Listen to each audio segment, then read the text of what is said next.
No, I will not go down without a fight. This is not a fucking grift, man. Look, I've had very similar beliefs to this for quite some time, but this is how I know that those who don't want to side with me right now, they're like, there's no incentive to do so, so I won't. 10 years ago, and I was still surrounded by all these queer YouTubers in London, because London's hyper super woke and they swallow that bullshit by the gulps. They were all into that shit. Everyone I knew, all of my support system, even the person I was with, they were all very brainwashed, staunch, psychotic leftists. And if I was gonna be like, actually, I think this is all bullshit and you all need to shut the fuck up and you're so mentally unstable, you certainly do not deserve to be anywhere near children, let alone positions of power. You don't get to tell people what to do because you don't even know what's going on with you. So how about we shut up? That would have completely destroyed my entire life if I had done that. I mean, I wish I could go back in time and do it now and just see what happened. I think it would be so funny. But I've definitely become more nationalist as the years have gone on. I used to be a patriot in the sense that I hated England. I hated what England had become, right? I hated the UK because of the way the government's run, because the amount of immigration, the nasty state of the working class areas because of just how impoverished these places are. I hated the increase in violence, gang violence. I hated all of this shit. I hated the weather. I hated everything about it. And I realized that's how a patriot feels, right? A patriot is like, I'm ashamed of my country because of how it is now. A nationalist is like, I love my country, so I'm going to make it better. So the nationalism is not a relatively new development. I would say the last 3 years I've definitely been, I don't hate England. I actually love England. And that's why I feel so depressed about it. But the alt-right and the right thing, that's always pretty much been there. A lot of what they used to say didn't really make sense. I remember being at a YouTuber party once and I asked a bunch of different trans YouTubers who were all there. What a coincidence. And I used to ask them all different kind of questions just to see if any of their stories like lined up, and they didn't. I remember being in the middle of this new like trans explosion, like this new gender trend that was going on, and me being a very logical person, I was like, oh, okay, well, maybe there's something here I don't understand. So I was innocently trying to understand it as much as I could, and nothing they were saying was making any sense. And I used to think hard about this shit. I was like, there must be something I'm missing because they're so sure of it. And I used to think about it, and I used to be like trying to find the logic in all of this, and I never could. I could never find I couldn't understand it. And it's not from a lack of trying, it's not from ignorance. I fucking tried. I listened to every story. I asked every person I could find. I was around them. I was amongst leftists, gender trender leftists. I was around them all with all different kinds of counterintuitive identities and pronouns. I was around them. I asked them questions all the fucking time, trying to understand it. And none of it made sense. And then years later, I was just like, oh, it's not that I don't understand it or that I'm missing something here. It's just that they're insane. And then that was, for me, like the big realization. I was just like, oh, I'm on the wrong side. Used to be Democrat, then you had a kid. I mean, look, everyone's Democrat, everyone's liberal until something happens to make you grow the fuck up. This is why these leftists in Minnesota are acting like children. They're lacking the maturity to understand what they're doing, what they're fighting for, what the stakes actually are. Eventually you grow up. Yeah, you grow the fuck up. Everyone has that defining moment. People really don't have the defining moment that makes them fucking liberal. You're liberal, then you realize like, oh, we have a responsibility to our nation, to our people, to our culture.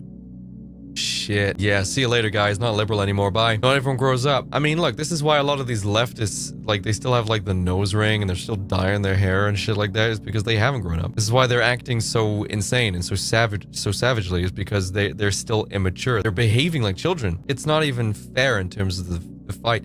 See, this is the problem as well. It's like maturity allows you to migrate to the right, to migrate to something more moderate, perhaps more centrist, or even go all the way, actually. Realizing that there is a deep issue, and being further to the right allows you to stand on a platform that allows you to fight it correctly. Maturity allows you to reach this place. I don't know if you have ever done this before, but as a mature person, it is almost impossible to argue with an immature person, which is where this issue is arising. We're not on equal footing here. We're not of equally sound mind. We're not of equal intellect here.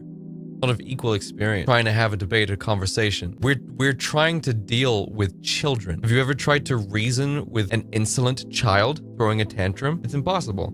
You can't sit down with a child and discuss philosophy and behavioral studies. It doesn't work. They don't understand. They don't understand. And this is the problem that we're having. We cannot communicate with the left. We're unable to. They lack the cognitive ability to have a discussion about this, and the problem is going to continue. We're going to reach the point where we realize that, maybe just trying to talk to them is not going to work. We're going to have to use force here. We're not going to be able to have like a democratic discussion here. We're not going to be able to arrive at a middle ground. We're actually just going to have to do a factory reset. Because even these government officials, these state leaders, even they are acting like children, ignoring or misunderstanding the most basic of concepts that would allow an open dialogue to formulate. But they won't do it. They can't do it. Like the shit that Gavin Newsom says, and the shit that Tim Walz has been saying, the stuff that Mamdani said, the stuff that all of these leftist idiots say. It's like, how can you possibly think that? And it's this kind of cognitive dissonance that is causing such a headache for people who are on the right, who are conservative, who are centrist or moderate. This is what the problem is, because we're trying so desperately to understand the dissonance that is happening within their minds. Fraud on top of fraud, and they know they're doing it. They know they had a hand in setting it up. They know they're responsible for a lot of this corruption and infiltration of our government and our country and our assets. They know they're doing it. They don't care. They're not going to tell the truth. This is why they got so mad about the USAID, right? The USAID. This is why they got so upset about it. Because the whole world could see that they were lying. The whole world could see that they were corrupt. The whole world could see that what they were doing with taxpayers' money. If they thought that what they were doing was so good, why didn't they go ahead and tell the taxpayers what they were doing with their money? They didn't, because they knew it was horseshit. So the reason why you rarely see any leftists engaging with any good faith debates, the reason why they're so apprehensive about going on debate shows, the reason why the right seems to have its very debate-centric influencers and content creators who make content about engaging leftists or engaging leftist ideologies, why you had people like Charlie Kirk going out there into the world with a microphone, is because they were armed with logic and maturity required to have conversations about these kinds of things. They are not. The right wants to go out with a handshake and a smile and a conversation, and the left wants to go out with a f***ing AR-15. Because they can't debate. They can't defend their ideologies. It is corrupt from the core outwards.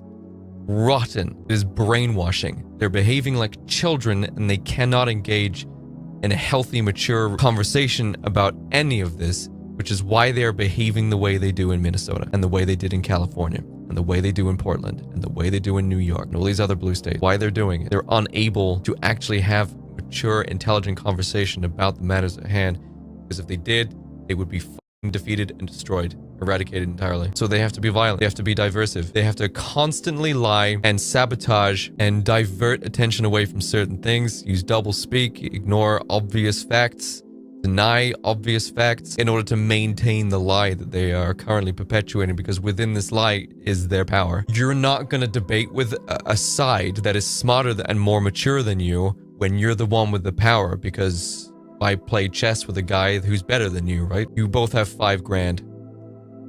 You can have his $5,000 making yours $10,000 if you play him in chess.